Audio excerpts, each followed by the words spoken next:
سر اسلام میں روحانیت کی کیا حیثیت ہے؟ روحانیت ہے کیا اور اسلام میں اس کی کیا حیثیت ہے؟ جو روحانیت پاکستان میں جو لفظ بولا جاتا ہے اس اعتبار سے کہوں گا کہ روحانیت اسلام میں نہیں ہے، لیکن اگر روحانیت کے لفظ کو اپنے لغوی معنی میں رکھا جائے تو روحانیت ہے۔ ٹھیک ہے، ہمارے ہاں جو روحانیت ہے وہ یہ ہے کہ آپ کو کچھ مقامات حاصل ہوتے ہیں، فرشتوں سے ملاقاتیں ہو جاتی ہیں، ملائے اعلیٰ کی آپ سیر کرنے لگ جاتے ہیں، آپ کے ہاتھوں سے کرامتیں ہونے لگ جاتی ہیں، اللہ نے اولاد نہیں دینی چاہیے لیکن آپ دم کریں گے اولاد ہو جائے گی۔ یہ روحانیت جو ہے یہ قرآن اسلام میں نہیں ہے۔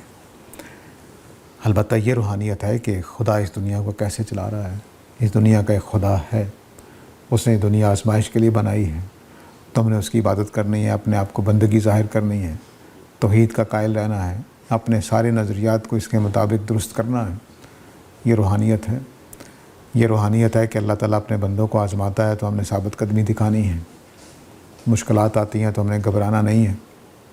یہ ساری روحانیت ہے۔ تو روحانیت اپنے لغوی اعتبار سے موجود ہے، اپنے سٹینڈرڈ معنی کے اعتبار سے جو پاکستان ہندوستان میں پائے جاتے ہیں اس معنی میں نہیں ہے۔